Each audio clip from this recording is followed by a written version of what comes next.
sign-in sheet. Sure. Okay. 4 classes left on this one, right? Today, Thursday, and then next week. Your term papers are due a week from Thursday. Friday's fine. I'm not going to grade them Thursday night, right? Because I have class again on Friday to get ready for. So Friday's fine by me. Someone asked me at the beginning of class, am I going to go over citations and how to handle the nuts and bolts of putting the paper together physically rather than the research part of it? And the answer is yeah, sure. I just totally blanked on that. And so what I'll probably do is spend most of Thursday doing that, right? And that means just to stay on track, what I might do is record a lecture that we would have a slideshow sort of thing with on Thursday.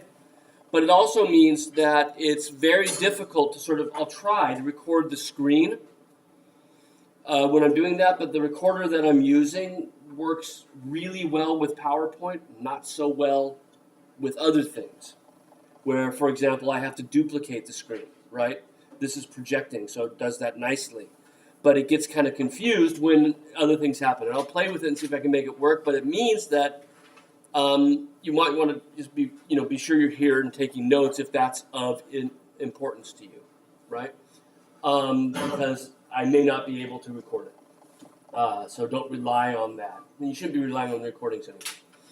So there's that. What else? The final, right, is, Tuesday of finals week, I think, is our final. Yeah, the 6th of May at 9 o'clock rather than 8 o'clock. I planned this afternoon to put up a study sheet. So we'll probably look at that on Thursday as well, right? But as soon as I have it available and up on Canvas, I will send you an email telling you it's there, right? However, with the final, you should expect it to be pretty much the same format as the midterm. It's not cumulative, it's only material since the midterm. And again, the study sheet will pare it down. In other words, we've seen a lot more things in class than will appear on the slide sheet. That doesn't mean you should forget about it, right? Otherwise, I wouldn't be showing them to you in the first place. What it means is that you don't have to have them memorized to identify up on the screen.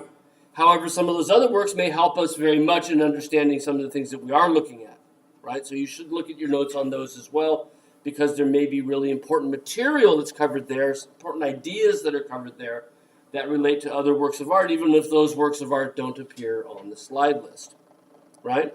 So it'll be the slide list will be very much the same as the one for the midterm, slightly longer, but not overwhelmingly so. Right, because it's the final, right? It counts a bit more, but it will not be twice as long or anything like that, right?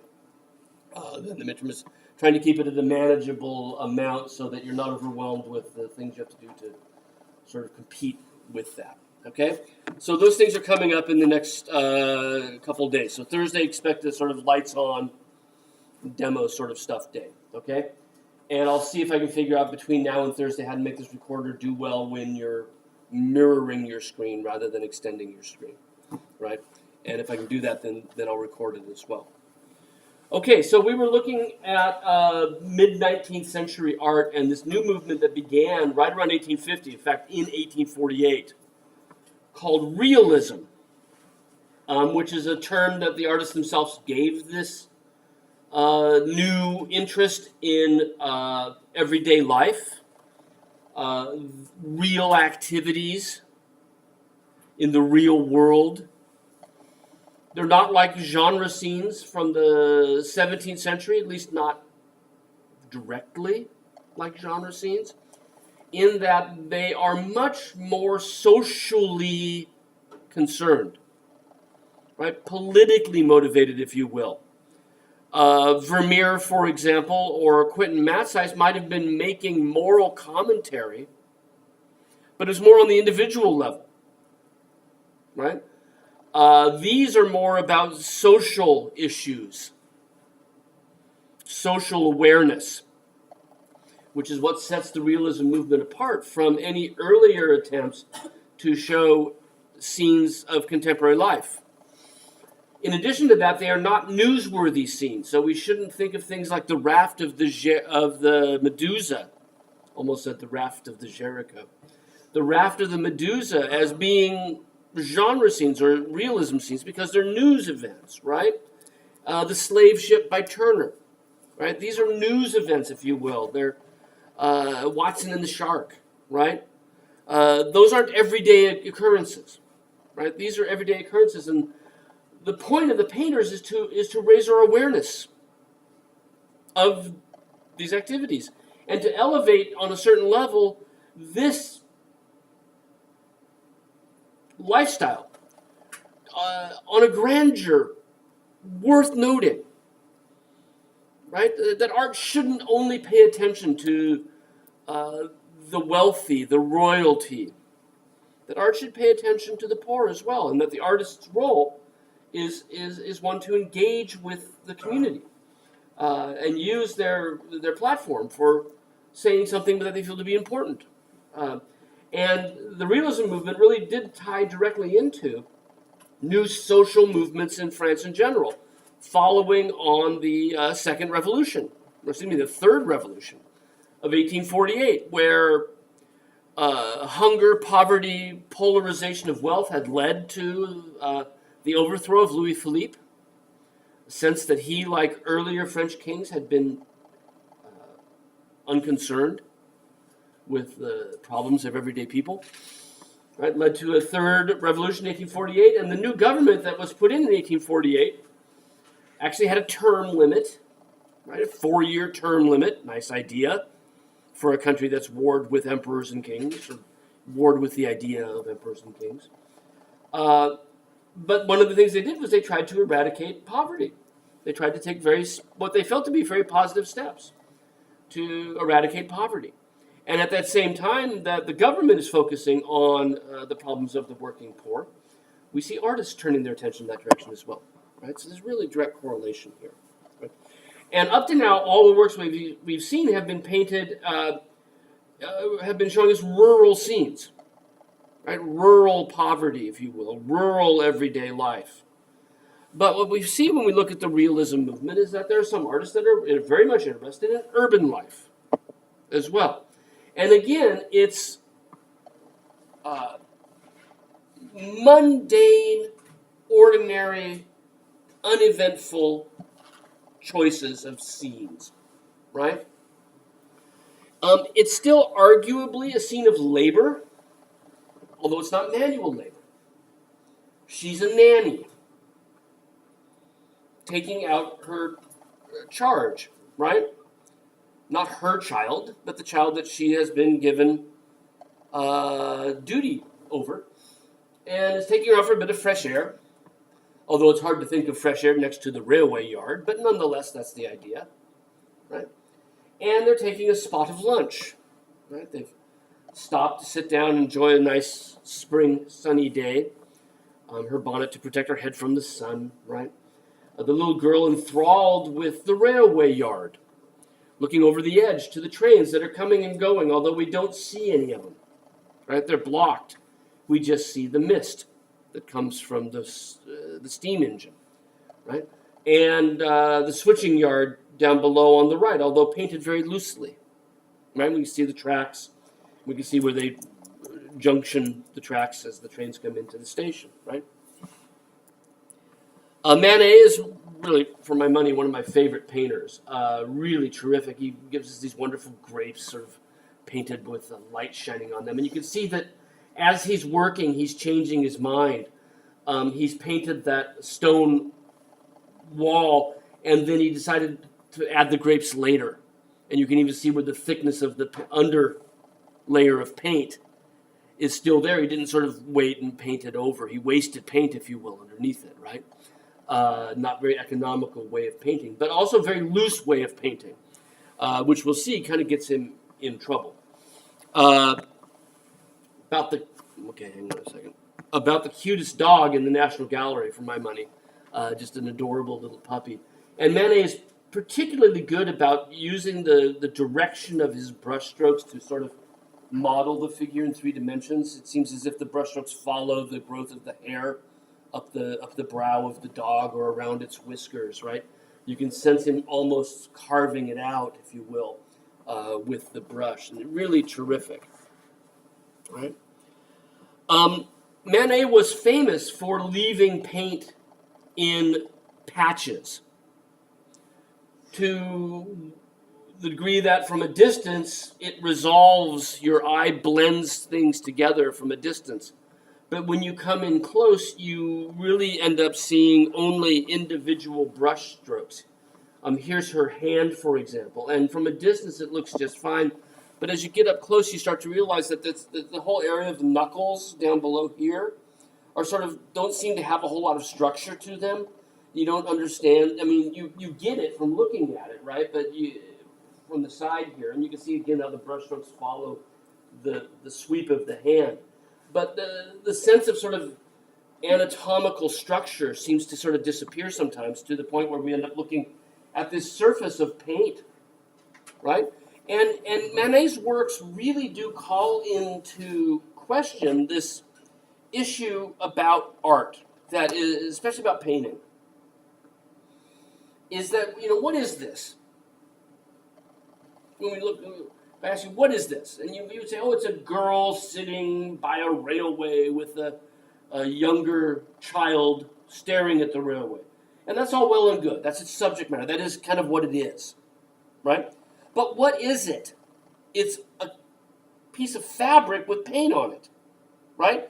A painting has sort of two different realities, if you will. Does that make sense? One is the reality of representation, and the other is the reality of the art object,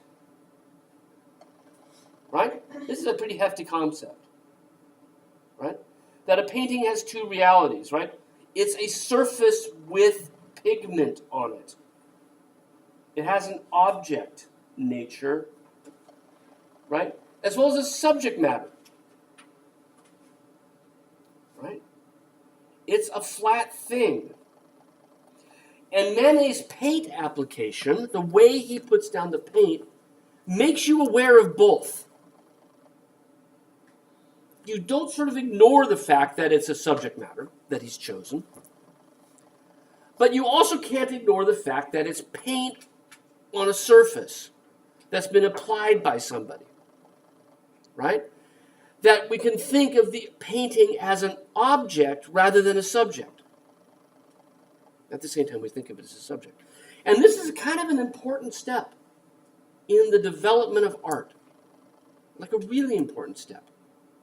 Especially when we think about where art goes in the 20th century, toward abstraction, towards an entire loss of subject matter, toward application of color on a surface where we think of the painting only as an object, right? We can't get there if we're not here, right? Manet is a very important step toward reconceptualizing how we think about art, right? That art is an object as well as a subject matter. And for this reason, art historians tend to look at Manet and talk about him as kind of like the father of modern art, in a way. Because not only is he painting a modern world, he's making a new kind of art for a new world, right? New subject matter. We'll talk more about that in a second. But he's painting in sort of an extraordinarily new way, and a way that makes us think about the painting as an object, in addition to being a subject matter, right? And that's a step in the direction of losing subject matter, to emphasize its object nature, right? And everywhere we look, we can see that Manet is pretty bold in how he applies paint and color, and some of it looks particularly speedy in the way that he paints, although it's not always true. Those grapes, for example, you can't paint over the top of that paint till it dries, right? So it's time involved. But if you look at the white accents on the back of her bow, it looks as if some of that paint has sort of fallen onto the canvas as he's picked up the brush away from it, and sort of drips of paint have landed on it in this area right in there. Sorry, that's a little off-putting, right, with the yellow. Right? that it looks swift, it looks spontaneous, and this is really kind of an artifice, right? Now, Manet doesn't get here all by himself, right? This didn't just come out of nowhere for Manet. And we've already looked at other artists who are kind of virtuosic with how they apply paint, virtuoso way, right? And in fact, we know that Manet has been looking at these guys. He's gone to the Louvre and he's seen paintings by Frans Hals. Now, I just brought in ours, right? This is not the one he would have seen. But when we talked about Frans Hals, we talked about how the paint he applies is sort of open-ended, unblended, right? And Manet sees Hals, he makes sketches from these in his sketchbooks, right? This is a huge influence on how he paints. There was a brand new gallery opened in the 1840s, of Spanish art in Paris. And all of a sudden, Manet is encountering Velázquez. And when we looked at Velázquez, we saw that he too had this sort of open-ended application of paint. So Manet is deriving his approach from these different works. Right? So he's trying to get a kind of painting that is more spontaneous. He's looking at a few scattered examples from the past, but he's really breaking with the traditional way that painters were painting, which is to blend the brushstrokes so that when you see a hand, it will have a constant blending of tones from the highlight to the shadow. And he'll give us a shadow stroke right next to a highlight stroke, and no attempt to blend them together. Now, subject matter, okay? This is the newest part of Paris, or certainly part of the newest part of Paris. Railway yards were relatively new. Intercity rail travel in Europe did not exist before the late 1830s. And the idea of a railway yard was a relatively new concept, especially ones in the center of town. And this is the Saint-Lazare train station, which you can still go visit. My wife and I were there a couple years back, and we were looking for where Manet painted this from. And you can find the spot, right? He's beyond those trains there and looking back toward us, right? Looking across this chasm, if you will, this man-made canyon where trains move in and out. This is, like I said, part of the most modern section of Paris. To us, it looks old, but those buildings behind it, the railway yard itself, were all part of a major urban redesign project that dates to the 1850s, early 1860s. So this is really urban redesign. Yeah. Was he painting outside right now? No, not yet. And this is an interesting thing. Good point, Katrina. Not yet. He's composing this back in the studio still. And part of the hint would be the fact that there's wet over dry, right? If you think about oil paints, part of the reason Van Eyck, when Vasari writes about Van Eyck, he said the reason he developed oil paints was so that they would dry slowly and he could blend the brushstrokes, right? And that's true for oil paint. They dry so much more slowly than egg-based paint, tempera paint, right? Or modern-day watercolors dry much more quickly, right? Oils dry because oil, right? Just it's the nature of oil to not dry quickly. So when you see sections where they've come back over dry paint with wet paint, you know that the drying time plays a role in that, okay? We also know just from Manet's notebooks that he's still painting indoors. He may make drawings outside, but he's actually not setting up a canvas here. So the person that she's looking at is not Manet, at least not in that particular location, right? He's got a model. She's a professional model. We know who she is, right? She was an amateur painter herself, right? Poses in at least 10 different Manet pictures. She's his favorite model, right? Victorine is her name, right? And this is the very last picture he ever did with her. model and form, right? So that's all done in the studio. Now, they do have paints that you can take outside. Those were developed in the 1850s, but Manet chooses to stay inside. And that raises an important distinction, right? Manet is often talked about as being an impressionist, but he's not, right? He never painted outside like the Impressionists did. And the Impressionists was, we'll talk about this later today. The Impressionists was a group of 30-ish artists got together in 1873, right? They had a group identity. Many of them were friends with Manet. They asked him to join. He said no, right? So he's not part of the group. However, the openness of the brushwork, if you know anything about Impressionism, and you will by the end of the day, the openness of the brushwork leads us to think, these people to misassociate him with the Impressionists, right? So he's still choosing to work inside, right? Even though he gives us a very identifiable location, right? Now, the fact that Manet chooses a sort of modern way of painting, right? Untraditional way of painting, non-mainstream way of painting, and he chooses a very modern part of Paris go hand in hand as part of the agenda of realism, which is to make a work of art that reflects the contemporary world.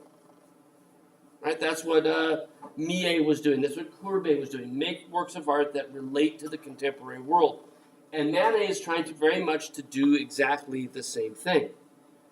And the fact that he chooses an urban area, and most of his works are urban, the fact that he chooses the most contemporary part of Paris should raise for us some questions.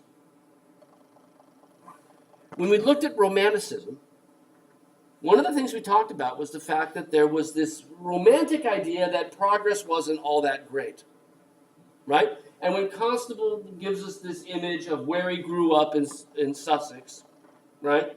He gives us this old farmhouse from the 16th century where an old man lived, never left home, right?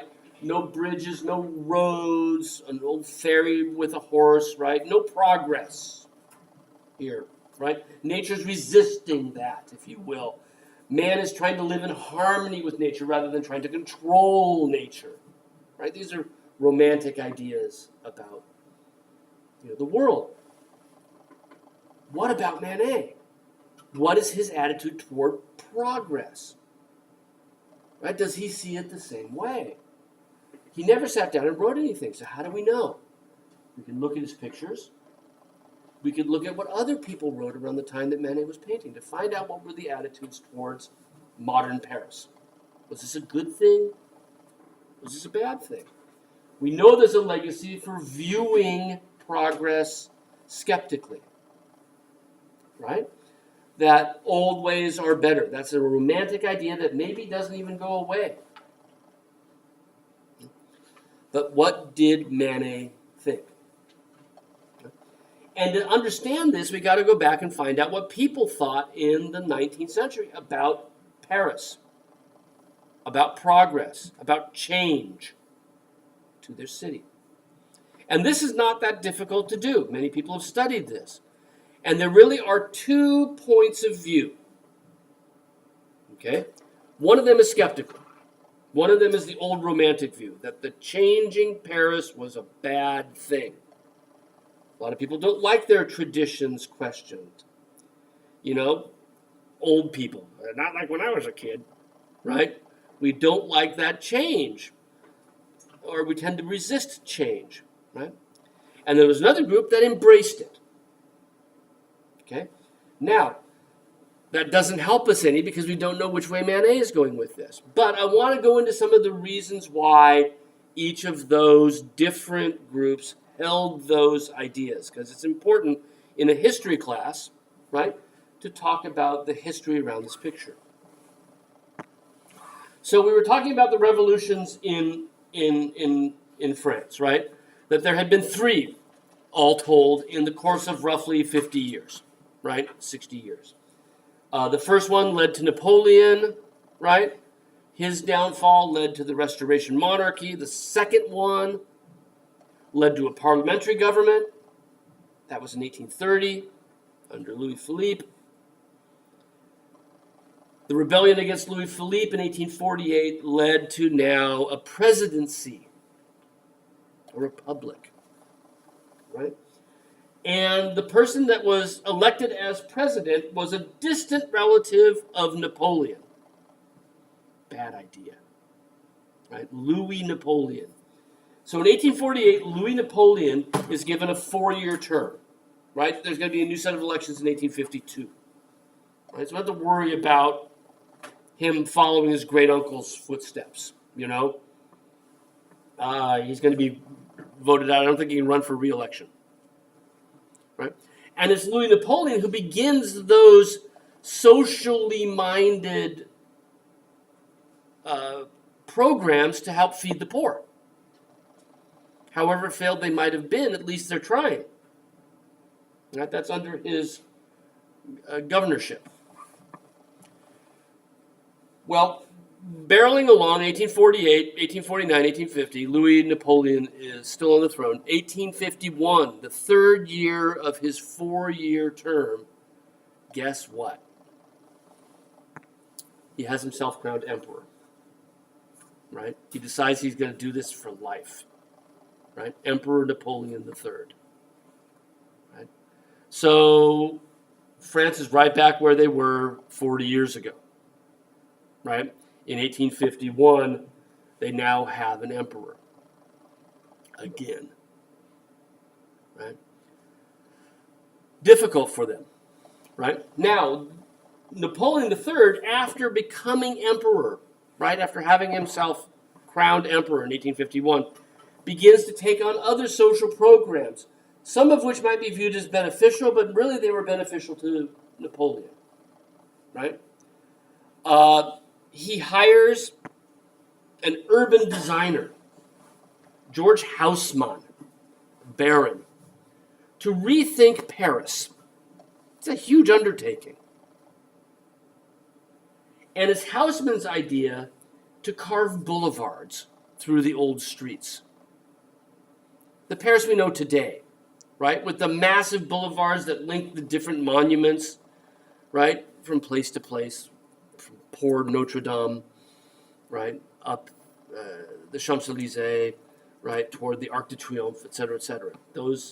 All of those broad boulevards were a redesign beginning in 1853, 1855, right, under the direction of Baron George Haussmann, who was hired by Napoleon III. Now, beneficially, the way he sold it to the people was that this was going to bring better circulation, right? Going to get rid of bad traffic. It's going to be healthier, right? Airflow.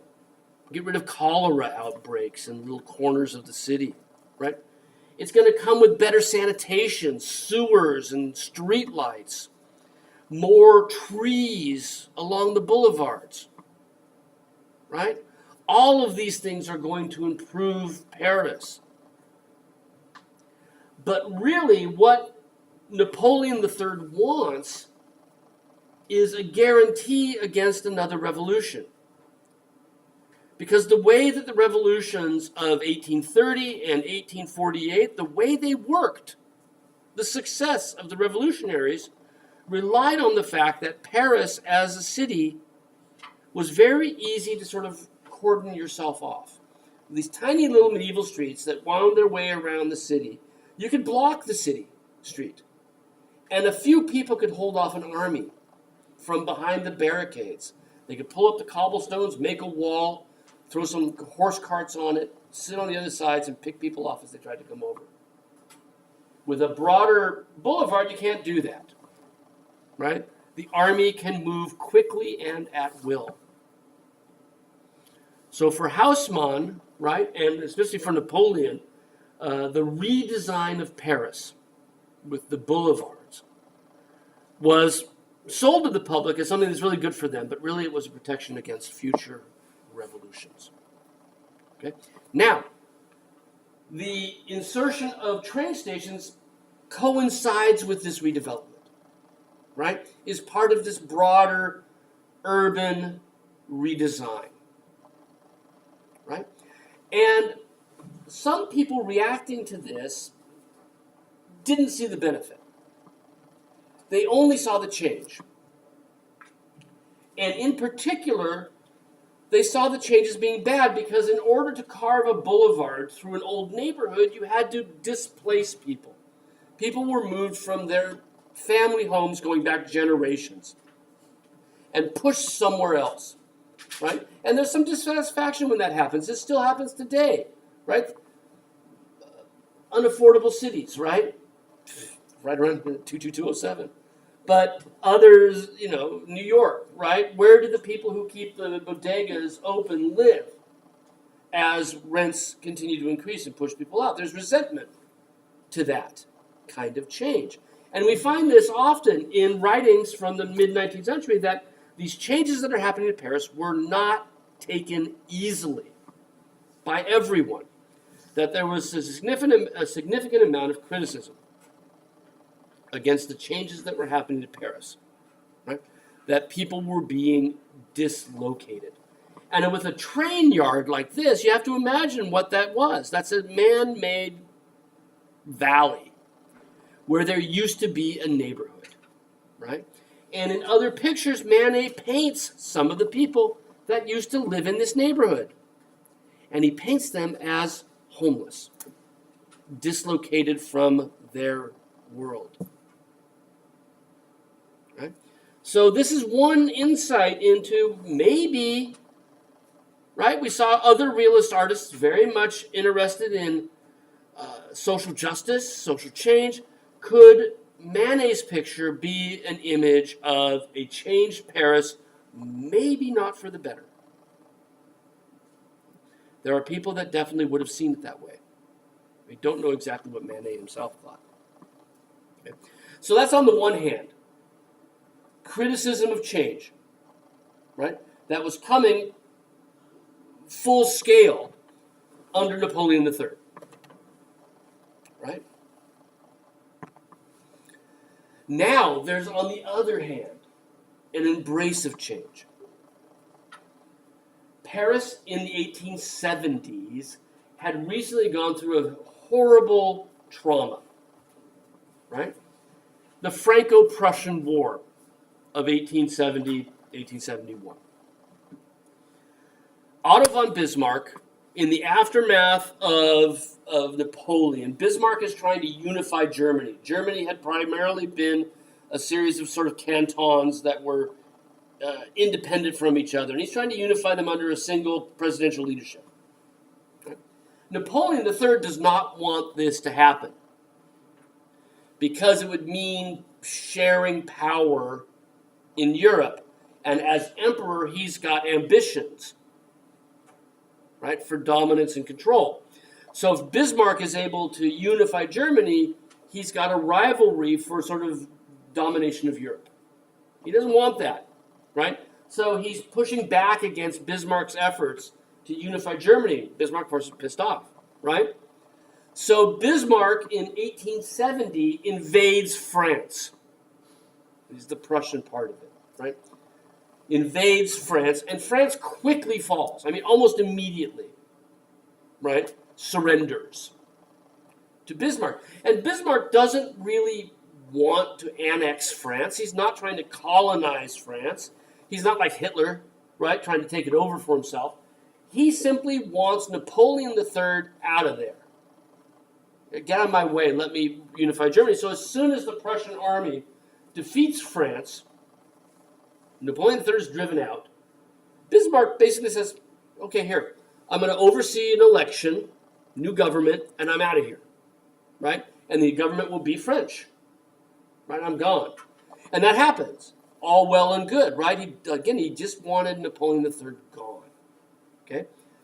Paris refused to capitulate. And they refused to recognize this new government. Right? And they formed what was known as the Commune, the Paris Commune, in late 1871, 1872. Where they are declaring themselves independent from France. We do not recognize the leadership of France as being legitimate because Bismarck helped put them in power, right? So what happens? The French military marches on Paris, right? It's not Bismarck, it's the French military marches on Paris. Tens of thousands of people are killed in weeks. The city is ravaged, right? There's a photograph of Paris after the defeat of the Commune. Right? Just a horrible bloodshed, and the city destroyed. Right? After which, right, Commune is defeated, peace is restored, government continues, rebuilding. Rebuilding Paris was a huge agenda item in the early 1870s. So, on the one hand, modernization, if we trace it back to Napoleon III, is viewed as a negative thing, right? But on the other hand, in the 1870s, modernization, rebuilding, is also seen as rebirth. Right? Coming back from the fires of war. Paris is Phoenix rising from the flames, rising from the ashes. Right? So these things give us a very complicated context by which to view Manet's images of modern Paris. Right? Is it a negative? Is it a positive? And I think that Manet doesn't, from what I know about Manet, personally, right? Not personally, about his personality. I'm thinking he's more on the positive side. However, there are a number of art historians who are far more versed in the 19th century than I am, who will argue that his images present the critical view. Right? But it's important to remember that these images of modern Paris that we're seeing come nuanced with all sorts of layers of possibility when it comes to thinking about the meaning of the work. Right? What does it represent insofar as attitudes of the time are concerned? Right? And I don't have an answer. Right? And I don't think there is an answer. I think it's perfectly okay that each one of us comes to a different conclusion about that. Right? Now, going back away from the subject matter, we sort of started talking about the style of Manet's works and how he makes it very, very modern in a way, makes us aware of the painting being an object, a two-dimensional object. Then we move from that to talk about the subject matter and how we might interpret the subject matter. I want to come back to talk about Manet's place in art. I think it's a very important issue for Manet. By the 1870s, Manet had been painting for 20-ish years, 15, 20 years already, and had a fairly long and scandal-ridden career. The kind of painting that he's doing, the style of painting that he's doing, often led him afoul of art critics who didn't like his untraditional way of actually putting the pigment on the canvas. And one of the central works in this scandal that surrounded Manet is the famous Olympia, another scene of modern life in Paris. Now, what does it depict? Right? What is the subject matter of this picture? It's titled Olympia, but what is it? Who is she? She's the same. It's the same artist, definitely, right? That's the exact same face 10 years earlier. Victorine was her name, right? She was apparently quite short, like 4'9" or something like that, right? Her nickname was the Shrimp because she had bright red hair. He's toned it down in both of these, right? But I think you get a sense on how short she is in the Olympia, right? That she's really quite short. Okay, good. So it's the same model, definitely, but Manet has posed her in two very different roles, right?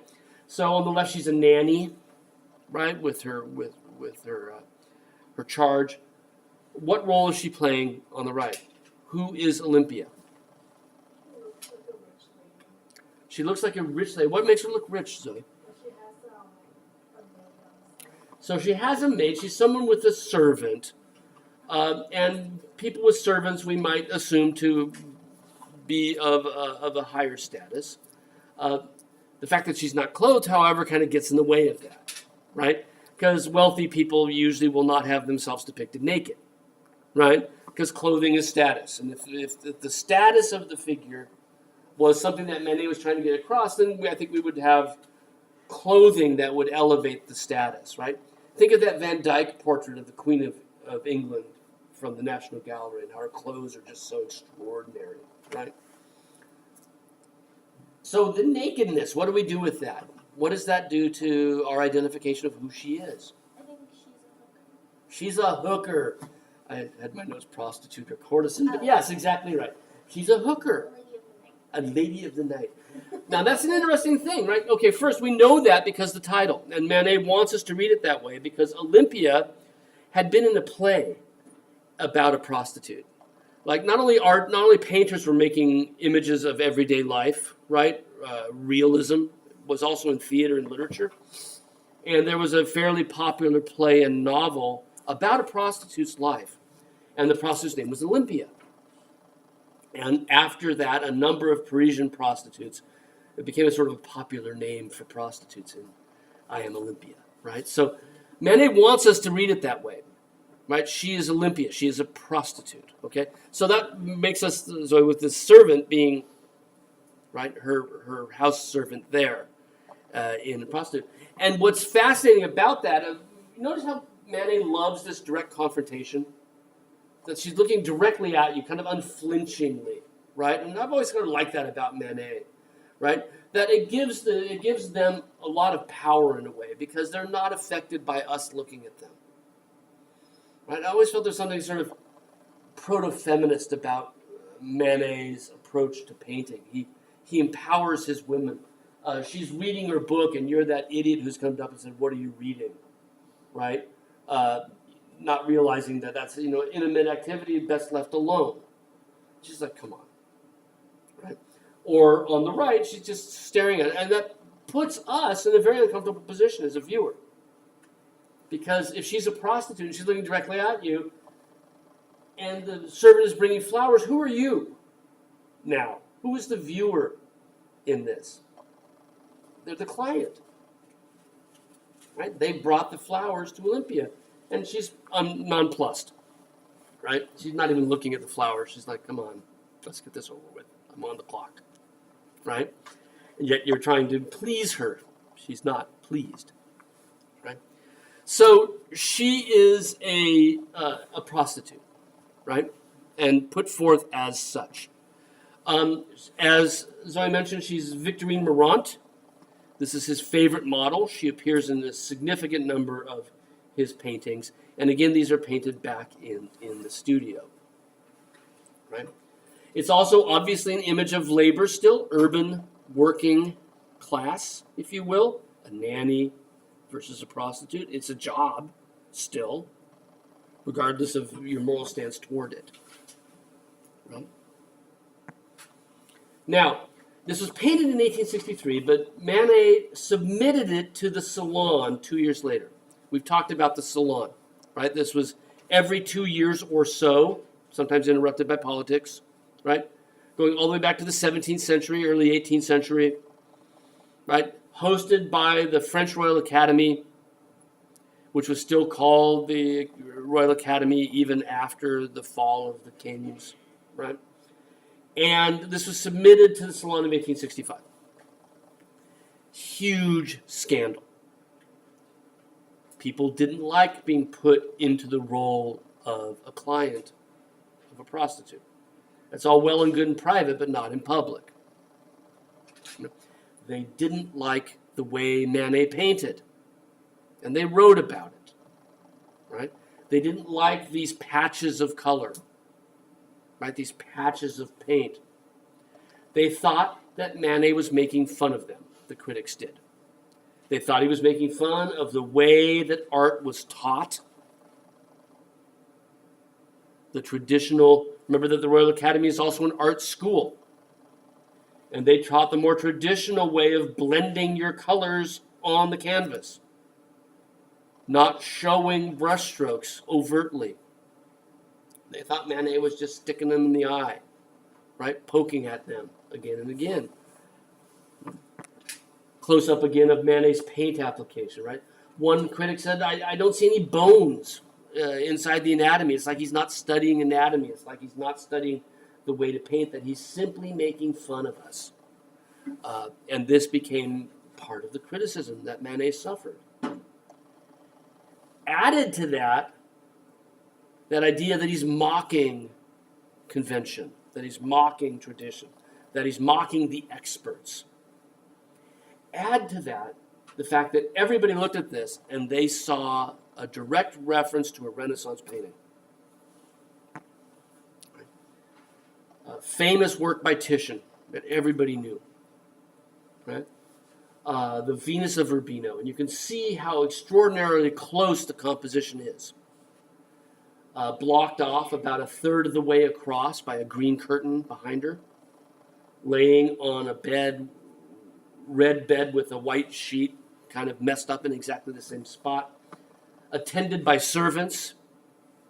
Instead of flowers, they're getting her clothes, right? A pet at the feet of each one of them, right? People saw this, they knew this connection, and they only added to their idea that Manet's making fun of them. Now, what Manet is really doing is he's trying to make a modern Renaissance picture. He's trying to make a contemporary, trying to bring to the contemporary world what Titian brought to the Renaissance world. To find the special, the important, the eternal in everyday life. And Titian's picture, Venus of Urbino, she's not Venus. There's nothing here that suggests that she's Venus. Venus appears with Cupid. Who's working on the Titian Venus? Down in the National Gallery. Someone is. Yeah, right? Not that one, but another Titian Venus, right? Where Cupid is there. So obviously she's Venus, right? There's no Cupid. There's no arrows. There's nothing here that says this has got to be Venus. And in fact, the title Venus of Urbino was given to it later because she is also a courtesan. She is also a picture of a prostitute, made for private consumption by a duke, right? Made for his sort of private rooms, if you will. Right? And this accounts for her hand, right? Mark Twain saw this. He said, it's the most disgusting picture I've ever seen in my life, right? Because of the way her fingers are cupped into her genitalia, right? But it was titled the Venus of Urbino to make it safe, right? If it's Venus naked looking at you, that's one thing. If it's a prostitute naked looking at you, that's something else. Titian knows that. Manet knows that. He's making a modern Venus of Urbino. An image of a courtesan entertaining a guest. The guest is you. Right? So he sees it as an homage. He sees it as doing honor to Titian, but also doing honor to the modern world by painting for modern Paris the sorts of pictures that Renaissance artists painted for their world, right? To find the long-lasting, the eternal in the everyday. Right? But again, adding to that are these little details like, right, the sleeping puppy in Titian. Certainly a sign of fidelity gone asleep because she's a prostitute. Manet understands that and makes it a little kitten rearing up, hissing at us in a way, right? As an homage back to Titian. Titian was a huge touchstone for Manet, and Manet had a life of scandal with his pictures. He wanted acceptance. He was from the sort of upper middle class. He was really came from some wealth, known to buy drinks at the pub for his broke painter friends, but often encountered criticism for his works. And even though the Olympia was painted in 1863, he didn't submit it to the Salon until 1865. In 1863, the other painting he painted that year, he did submit to the Salon. And so the Luncheon on the Grass, right, appeared in 1863, and it too was met with scandal. Critics, again, all the things we've been talking about, that the technique of painting, the subject matter of the painting, its relationship to art of the past. All of these things, the critics said, proved beyond a shadow of a doubt that Manet's making fun of us. And we don't like that. Right? So in writing about the Luncheon on the Grass, they talked about Manet's open brushwork. So here we're looking at the still life detail, the water canteen, the peaches, the bread in the upturned basket in the foreground, all being painted loosely, with especially in that silver canister, right? With brushstrokes that can easily be identified and are certainly not blended at all, attempting to look extraordinarily spontaneous. They didn't like the perspective. Notice how the space sort of plunges back. That we have that woman in the water there, with the little boat next to her, and how large she is by comparison. How Manet has really blown her up in scale to where she looks almost like a giant, and how there's no space sort of between her and the people in the foreground. All of these things, again, sort of flatten out the canvas, make you aware of the artifice of painting, rather than the reality of it, if you will, the reality of the subject matter. And these things were very much criticized when Manet showed this in 1863, right? It's Victorine Meurent again, with someone else's body. This goes back to what Katrina had asked. Definitely painted in the studio, right? Superimposing one head on a different body. All you have to do is go back and look at them side by side, and you realize that's not the same person, at least in the body, but is in the face. And again, staring directly at us, unashamed by the fact that she's naked, right? Not trying to cover herself up. All of this has outraged people, right? And what outraged them even further, typical for Manet, is that again, he's inspired by Renaissance art, right? And he gives us kind of the same subject matter in a way. In this case, it's a musician that's gone to the countryside for inspiration. And he finds it in the Song of a Shepherd, right? The inspiration for his lute playing. And the naked women there are simply embodiments of his inspiration, allegories for being inspired. They're muses, right, that are inspiring his song. In this case, Manet has updated it and made it more real.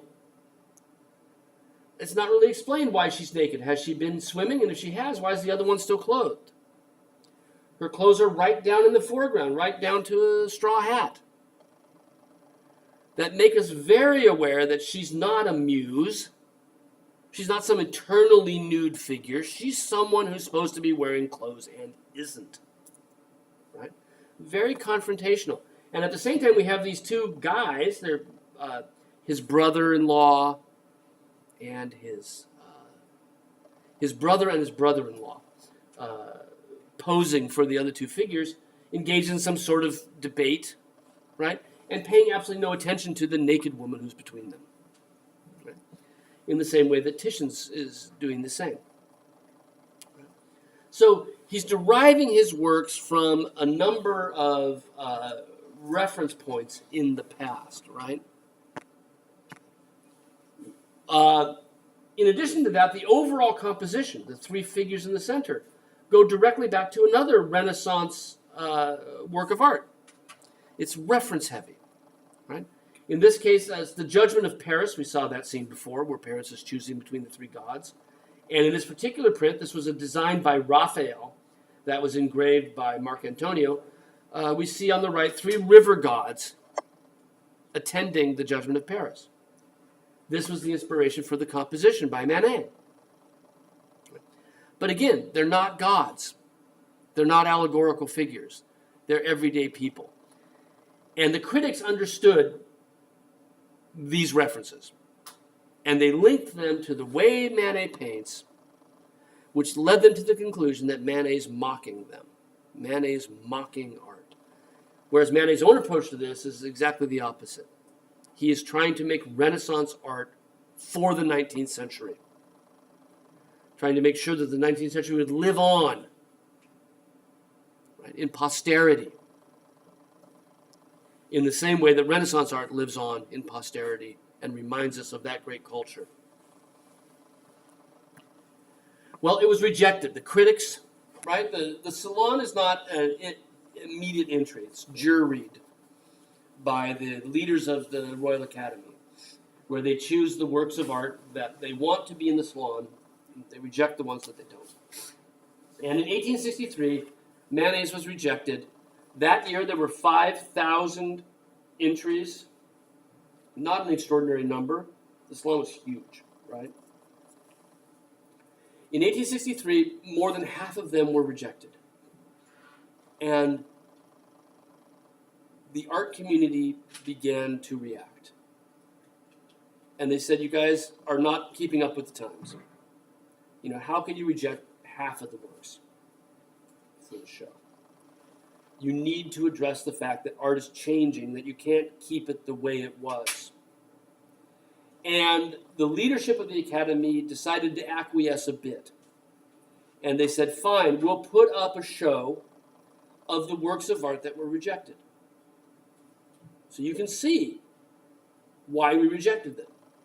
Right? We won't put them in the same show, but we'll have a separate exhibition. The Salon of the Refused Works. The Salon des Refusés. Right? And everybody went to see it.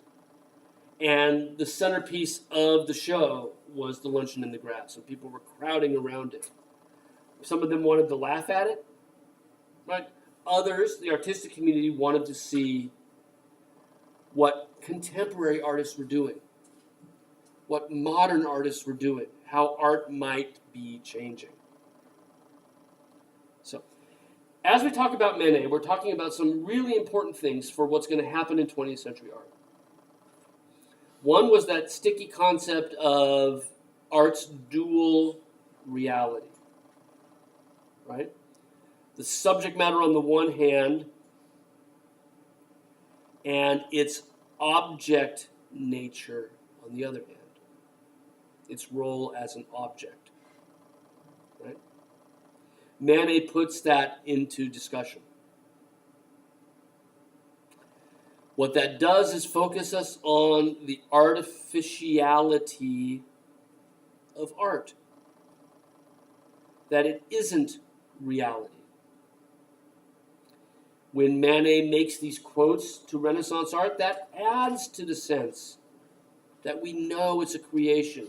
We know it's an artifice. These are important things as we're thinking about where art is going to go.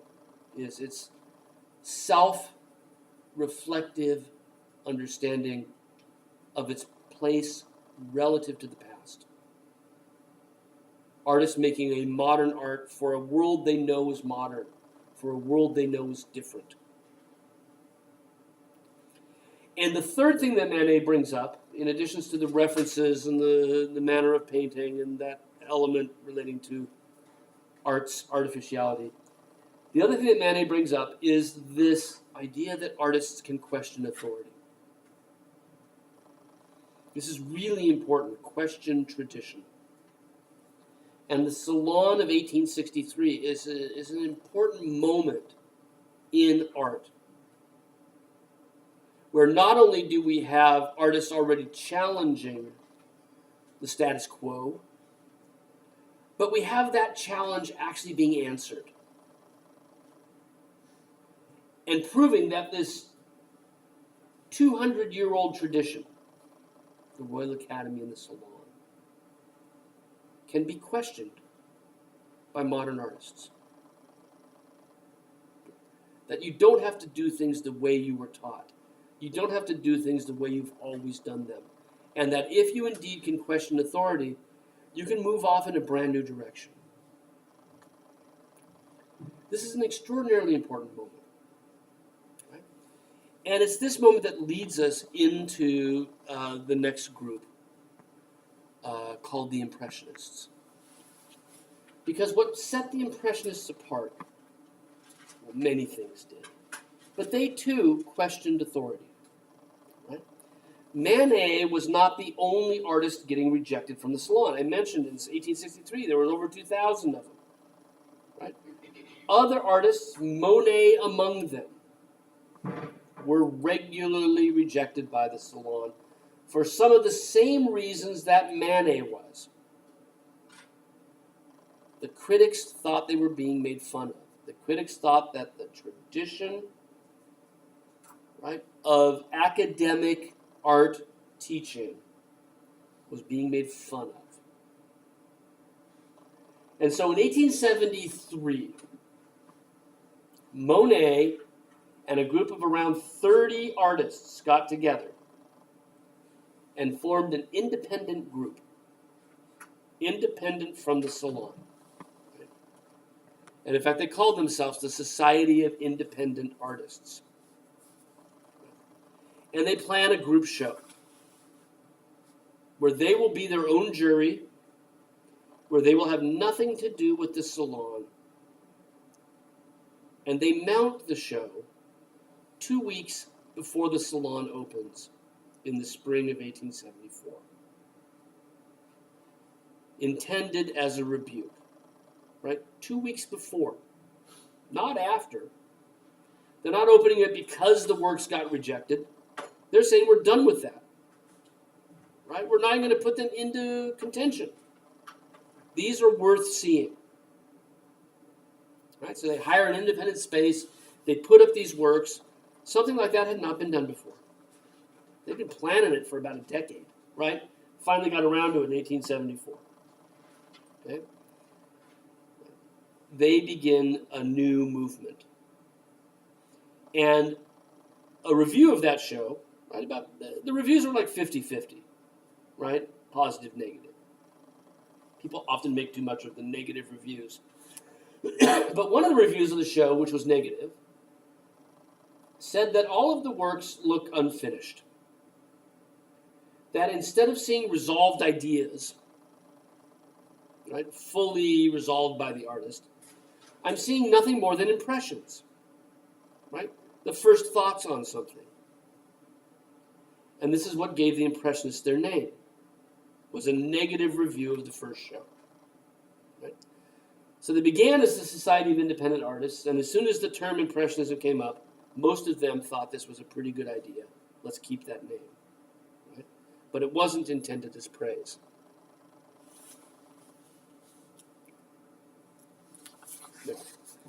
I just rearranged my notes on this. So, questioning authority, right? I want to talk about Impressionism and some things that led to it. 4 important things that bring Impressionism into being. And the first of these is this idea of questioning authority, right? Without Manet, we don't get the Impressionists. Without the Salon of the Refused Artists in 1863, we don't get the Impressionists in 1873, right? And really, like I said, the idea had been basting for a very, very long time. Right? The second thing that leads directly to Impressionism is the realist movement.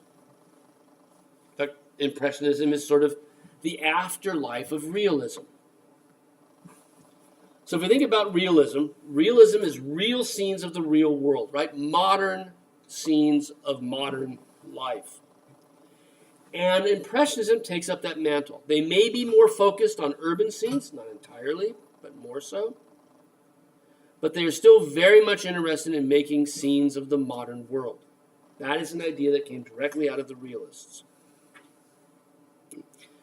No historical scenes, little or no narrative, certainly no allegories, images of the world around them. Important part of Impressionism that came directly out of realism. In this case, Monet has gone back to the city he grew up in, Le Havre. This is where the Seine River, after leaving Paris, empties into the North Sea. And he gives us a view of the harbor at sunrise. And it's fishing boats going out against this industrial harbor scene, where in the background we see cranes and masts of larger ships, and Monet's giving this juxtaposition of old and new, right? But even more than Manet, he paints it in a scrubby sort of manner. The sky up above, you can see bare canvas sticking through. The paint's just washed on. It looks more like Constable's sketch than a finished work. The orange sun through the industrial smog, dappling on the water down below, becomes a series of just open strokes that work their way here. But again, interest in labor, right? Interest in the modern world. In this case, a juxtaposition of sort of rural labor and industry side by side. We're lucky to have quite a great collection of Impressionism down at the National Gallery, one of the best in the country, really. And in this case, Monet chose to live in this city, more like a town on the Seine, called Argenteuil. And so this is his hometown, if you will, the town where he's living now. And again, he shows us a sort of new incursions into this old landscape. A brand new roadway bridge that has recently been erected in the town that links to a road that would bring people from Paris to this. It was a popular weekend destination. The Seine gets really wide. It was sailboats to rent, right? A lovely place to get away from the industrial city. And this is where Monet sets up shop, right? We see boats flitting through the water. One anchored with its sail down, another single-man sailboat, and a cute little couple in a rowboat. And even this idea that there's more than meets the eye with the mast of another boat leading directly out of the canvas, right down below. Almost as if it's a instantaneous scene that he hasn't composed, right? Like a snapshot, which is kind of the wrong idea because they didn't have cameras you could take snapshots with yet, right? And we have these figures enjoying the view from the top of the bridge, suggesting maybe that Monet, like Manet, has a complicated view of progress, right? This is a new bridge into his town, bringing more tourists to the place he's chosen to live, but at the same time, there's some benefit from this, looking up. Right? So realism is very, very important as a development, right, for Impressionism. Questioning authority and realism.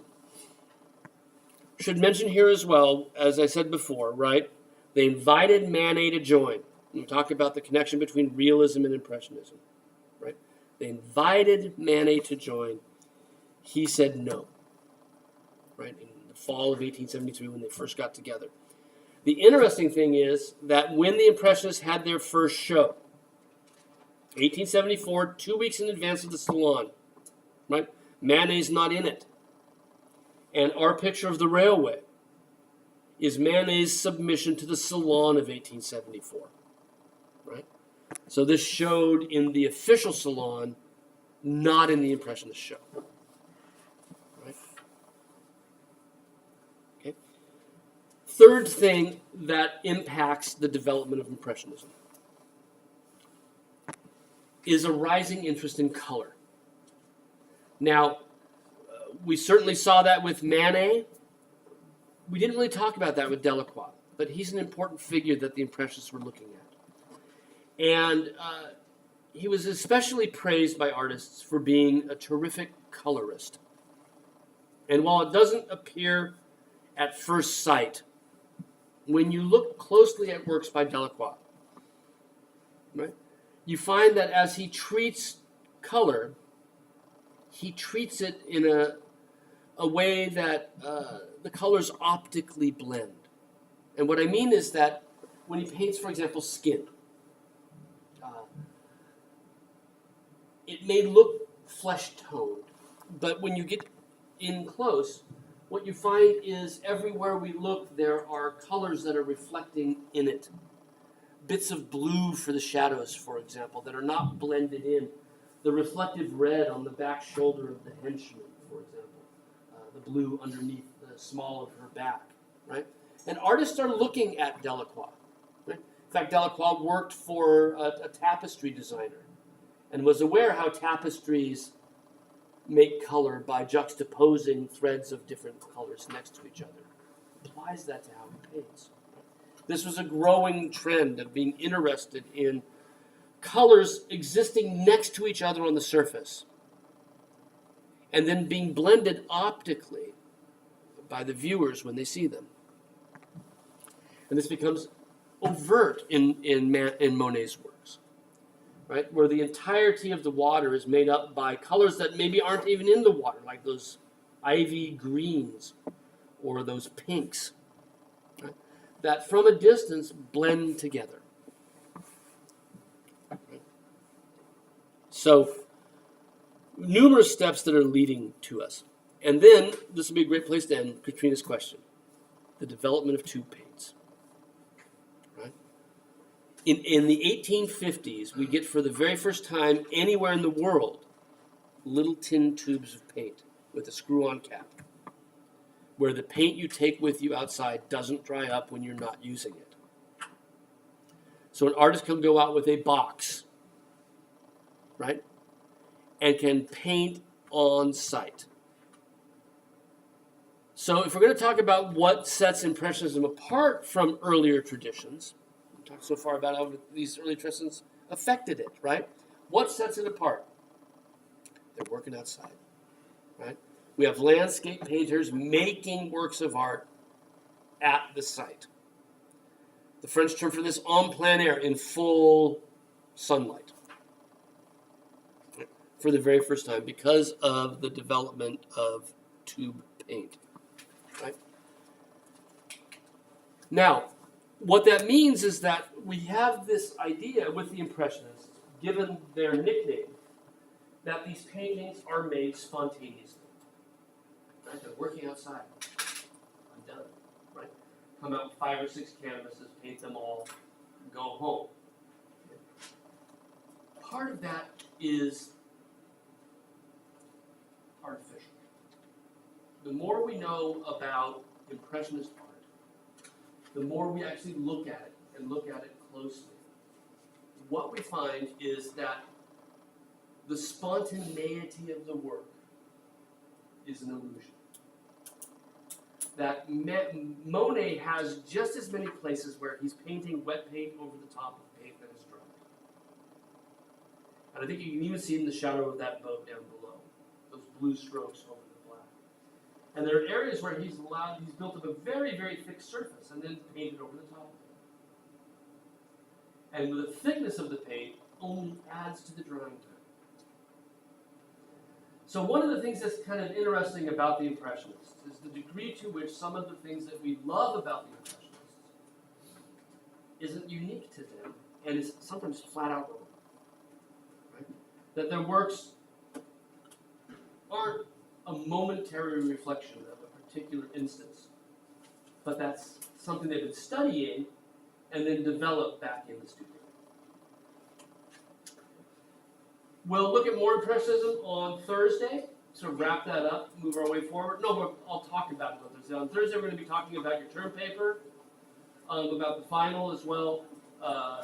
So be sure you come for those, and I'll work on trying to figure out how to make the recording thing I've got work for duplicated screens rather than extended screens.